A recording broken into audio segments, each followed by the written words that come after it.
Welcome back to Comical Opinions. This is a review of Creepshow, the Wolverton Station special one-shot. And in this comic, a movie memorabilia collector takes a trip across the pond to merry old England to retrieve a priceless item, but the wolves of England don't take kindly to rude Americans. But before we start, please like, share, comment, subscribe, and hit that bell for notification. Your thumbs up helps keep us going, and we would greatly appreciate it. So let's get into it. The credits for this particular one shot, which is outside of the normal Creepshow volume set, is written by Joe Hill, who's famous horror author, and also Jason Ciaramella. Hopefully, I'm saying that correctly, and I apologize if I'm not. Art by Michael Walsh and letters by Pat Brousseau. The main cover, or cover A, is also drawn by Michael Walsh. So in this issue, we have a movie memorabilia collector by the name of Saunders, who has a reputation for finding rare and priceless movie props, but at the same time also has a very strong reputation for fleecing the owners of these props out of what they're rightfully due, because he vastly underestimates or undervalues the items that they're bringing to him. So he gets wind of a very special item, which is the wolf-headed cane held by Lon Cheney in the original Universal Pictures Wolfman film, which is a big deal item if you're talking about horror collection and horror movie monster type history. And so he gets a word from one of his finders, by a gentleman by the name of Saul, who's in England. He says, if you come to England, we found the item. It's legit. It's authentic. If you come, there are buyers lined up, but I've got you in to the buyer, but you've got to come, and you've got to come now.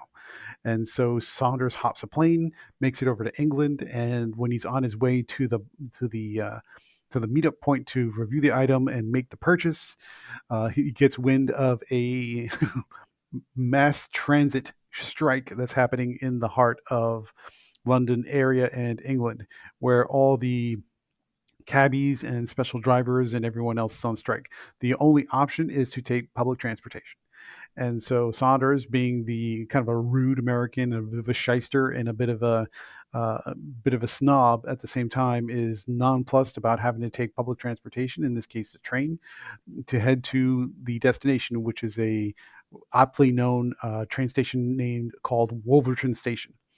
But what Saunders sort of notices but doesn't really take notice of is that many of the people he bumps into, some of the ruffians and some of the local folks, are werewolves, just out and about, just looking like werewolves. And he gets on the train, but he notices that some of the passengers get swept up and eaten up pretty quick by gangs of ruffians and by, so shall we say, lower class roughnecks that are riding the train or hanging out at the station or hanging out on the street corner or hanging out at the local pub.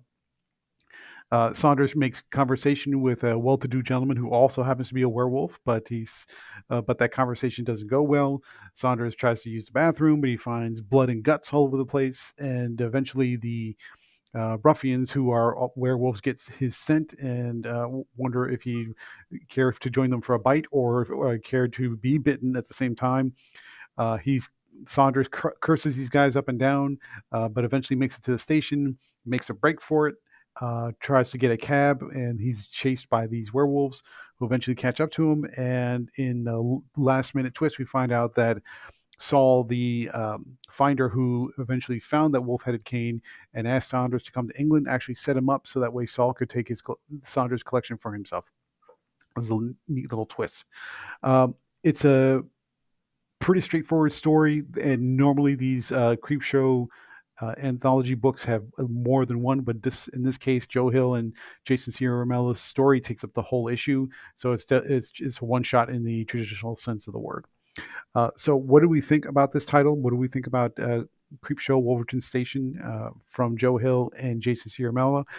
It's an okay story. What really sells it are the werewolves and the blood and the gore and the sort of pervasive sort of fever dream experience as Saunders is working his way through train stations, onto the train, through traffic, trying to find a cab in these isolated towns, and he's constantly assailed by people who speak like locals, but in their bodies they're werewolves. So it's kind of a weird, almost surreal tone to the entire story. At the same time, what we didn't like about the story is exactly that: is Saunders is encountering people who are clearly werewolves. I mean, there's no hint about it. I mean, these are essentially two-legged wolves eating people, attacking people. Now they maybe speak and talk and act like your average Londoner or citizen in that part of the world or that part of the country, but Saunders never really seems to question why they're werewolves. He never acts like they're necessarily afraid until they start turning their attention toward him, and he's sort of like in a dream, but not really acting like he's in a dream. Even though this doesn't really say it's in a dream, it just sort of he just happens to show up and everybody's a werewolf, and he's just sort of okay with it, which is a little odd, and it sort of takes you out of the story because there's really no setup or way for him to kind of mentally explain why he sees everybody's werewolves, but that doesn't seem to bother him or at least put him off his trip. And the reader, we're just supposed to go along with it. So you have the kind of this strange development, but there's no explanation for it. And it sort of takes you out of the story because you're constantly sitting there thinking, he sees werewolves. He sees those werewolves eating people, but that doesn't seem to like scare him or bother him in any way. And it's really strange and bizarre. And it sort of almost prevents you from getting into the story, which that is the story. Uh, Very strange. Anyway, so the negative is the lack of setup just sort of takes you out when it's supposed to pull you in. A quick word about the art. What do we think of the art quality from Michael Walsh? It's good. It's okay. I mean, some of his backgrounds are a little loose. Some of his details are a little light. But what matters in a werewolf story is how do the werewolves look? Do they look good? Do they look terrifying? Do they look predatory? And in this case, yes, Walsh nails the predatory aspects of the wolves. They look toothy and dangerous, and you would not want to be anywhere near them. They don't look like the Lon Cheney Wolfman, where he just looks like a guy with too much hair in his face and a couple of sharp canines. These look like animals that are hungry, and you definitely don't want to be around them. So on that aspect, he nails it, and the gore is pretty well done as well. So even though the details are light and some of the backgrounds are light and some of the lines could be tighter and some of the details could be more refined, what counts is how good the werewolves look, and the werewolves look good. Okay, so final thoughts. What do we think about Creepshow Wolverton Station from Image Comics? Overall, it's an okay story. We like werewolves. Werewolves are one of our favorite monsters, and they're rendered well here. And the story of a sort of a classic American jerk getting his comeuppance. You always like that little bit of shouting for you, so that's a good positive as well.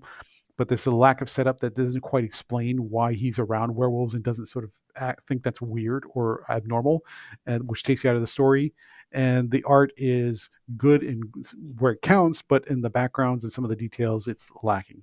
So therefore, we're going to give Creepshow Wolverton Station one shot. We're going to give that a solid 7.5 out of 10. Hope you enjoyed this review. Before you leave, please like, share, comment, subscribe to Comical Opinions for more comic review and analysis every week. I'm Gabriel Hernandez, your publisher in EIC. You have a great day.